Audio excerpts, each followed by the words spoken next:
Hi to all, చూసారు కదా పరోటా చేస్తున్నాను అనమాట. సో ఇలా పరోటాకి కావాల్సిన విధంగా నేను పిండిని తడిపేసి ఒక హాఫ్ అన్ అవర్ తర్వాత మళ్ళీ పరోటాలు ఒక 8 పరోటాస్కి సరిపడా ఇలా పరోటా చుట్టుకొని పెట్టుకున్నాను. చూసారు కదా ఎంత అందంగా ఉంది కదా బుజ్జి బుజ్జి పరోటా. సో దీని ప్రిపరేషన్ అనేది నేను ఒక 10 మినిట్స్ తర్వాత మళ్ళీ పరోటా చేయాలి. సో ఇవి నైస్గా ఉన్నాయి కాబట్టి ఏది చేసుకున్నా సరే మనం ఇంట్లోనే చేసుకోవాలి. బయట restaurant type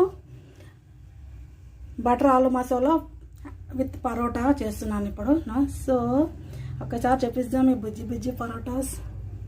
so please subscribe my channel friends. And ఆరోగ్యం కాపాడుకోండి, బయట ఫుడ్ అవాయిడ్ చేయండి. వర్షాకాలంలో అసలు బయట తినడం కన్నా ఇంట్లో చేసుకుని తినడం బెస్ట్. కొంచెం ఓపికతోనే నచ్చింది ఇంట్లోనే చేసుకోవచ్చు. సో ఈరోజు మనం పరోటా విత్ బటర్ ఆలు మసాలా. Thank you, bye.